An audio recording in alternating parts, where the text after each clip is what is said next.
विश्व में शांति करुणा मैत्री का संदेश देने वाले तथागत गौतम बुद्ध, भारतीय संविधान के निर्माता परम पूज्य बाबा साहब अम्बेडकर, आरक्षण के जनक छत्रपति साहू जी महाराज, मातृ शिक्षा की जननी माता सावित्रीबाई फूले, सामाजिक क्रांति के अग्रदूत ज्योतिबा राव फूले तथा बहुजन समाज में जन्मे संत रविदास, संत कबीरदास, संत गाडगे, इन महापुरुषों के चरणों में श्रद्धा का सुमन अर्पित करते हुए हमारे मंच पर बैठे सभी सम्मानित वक्तागण, राष्ट्रीय अध्यक्ष जी, सामने बैठे हुए सभी इस देश के, इस मुल्क के मालिकों, भाइयों बहनों, सत्य को कहने में किसी शपथ की जरूरत नहीं होती।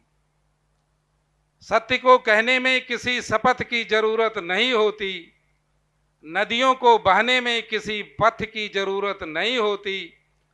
और जो बुलंद हौसलों के साथ बढ़ते हैं जमाने में, उन्हें मंजिल को पाने में किसी रथ की जरूरत नहीं होती, किसी रथ की जरूरत नहीं होती।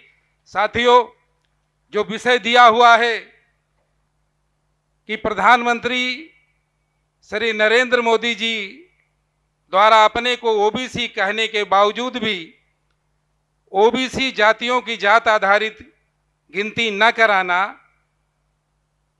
ओबीसी के हक अधिकारों से वंचित करना एक गंभीर चिंतन, इस पर मैं अपनी बात रखना चाहता हूं कि जहां तक गणना का सवाल है कि जब इस देश में अंग्रेजों की सत्ता थी तो वो भी इस देश में जातियों की गणना कराते थे, और गणना इसलिए कराते थे कि उससे ये पता चल जाता है कि किस जाति की कितनी आबादी है और उसका शासन प्रशासन संसाधन पर कितना कब्जा है, इसकी जानकारी हो जाती।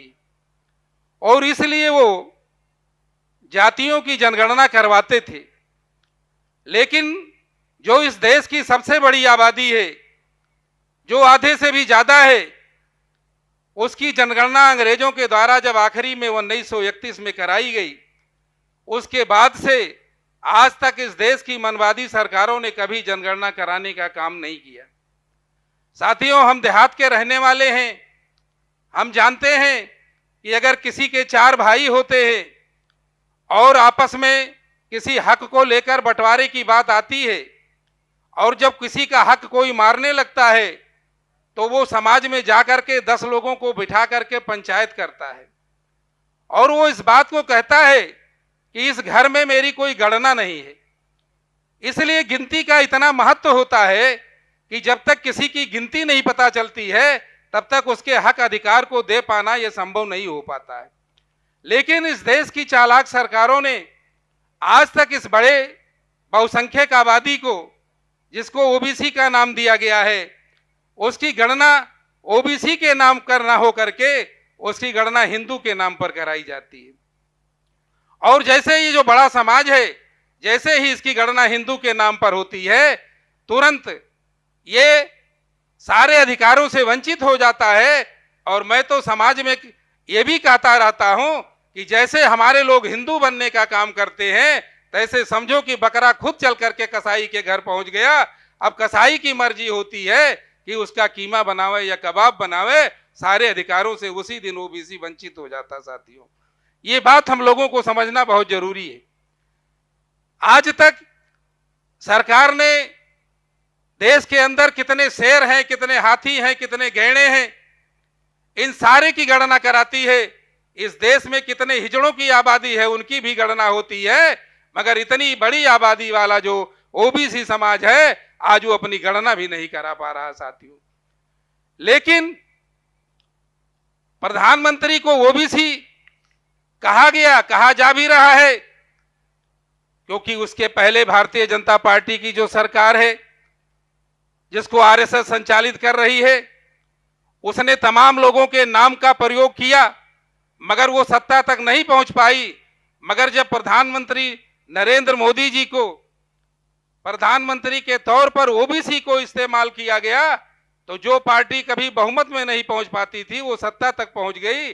उसका ओबीसी का इस्तेमाल किया गया। साथियों, लेकिन मैं ये कहना चाहता हूं कि अगर किसी पागल आदमी को भी एक कुल्हाड़ी दे दिया जाए और उससे कहा जाए कि तुम अपना पैर काट लो, तो वो कहेगा मैं पागल तो हूं मगर इतना पागल नहीं हूं कि मैं अपना पैर काट लूं। ये कैसे कहा जा सकता है कि प्रधानमंत्री नरेंद्र मोदी जी ओबीसी है और सुप्रीम कोर्ट में इस बात को लिख कर देते हैं कि हम ओबीसी की जात आधारित गणना नहीं कराएंगे।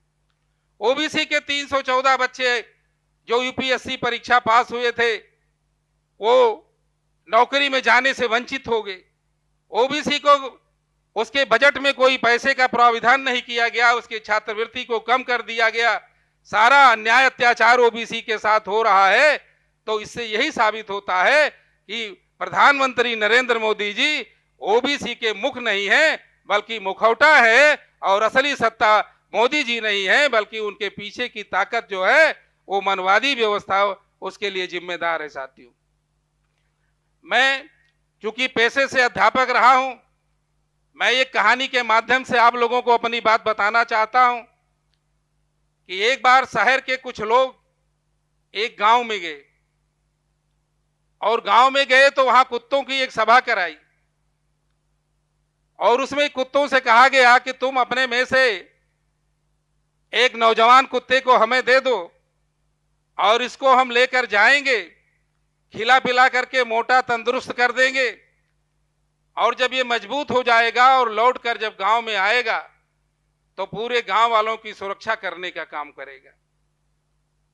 गांव के कुत्तों ने सोचा कि ये अच्छा प्रस्ताव हमारे लिए लेकर आए हैं, अगर हमारे में से कोई आदमी जाकर के इतना मजबूत हो जाता है तो वो लौट कर आएगा तो फिर हमारे समाज की, हमारे लोगों की रक्षा करने का काम करेगा।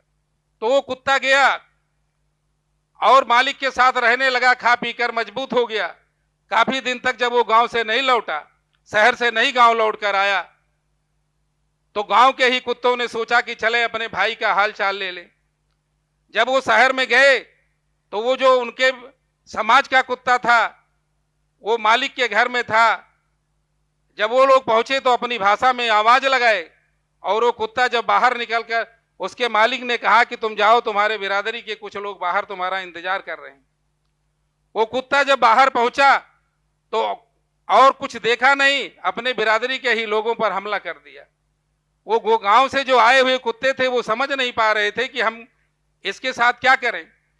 देखते ही देखते तमाम कुत्ते घायल हो गए और डर करके वो लौट करके गांव वापस आ गए। जब वो गांव वापस आ गए तो आपस में फिर उन्होंने बैठक किया। तो एक नौजवान कुत्ते ने कहा कि देखो, हम लोगों के बीच से गया मगर मालिक का अपने बड़ा वफादार हो गया। तो उसने कहा मालिक का तो वफादार हो गया मगर वो कौम का गद्दार हो गया, इसलिए हमारे लोगों को समझने की जरूरत है कि ये मालिक के वफादार जो हैं ये कौम के गद्दार हैं, इसलिए कौम के गद्दारों को पहचानने की जरूरत है। साथियों, समय नहीं है, मैं एक मुक्तक कह के अपनी बात को खत्म करूंगा, क्योंकि हमारे देश में दो व्यवस्थाएं चल रही है। अभी पूर्व के वक्ताओं ने कहा, उसी पर मेरा बनाया हुआ मुक्तक है कि हमारे यहाँ दो व्यवस्था है, एक मनु का विधान है, एक बाबा साहब का दिया हुआ संविधान है।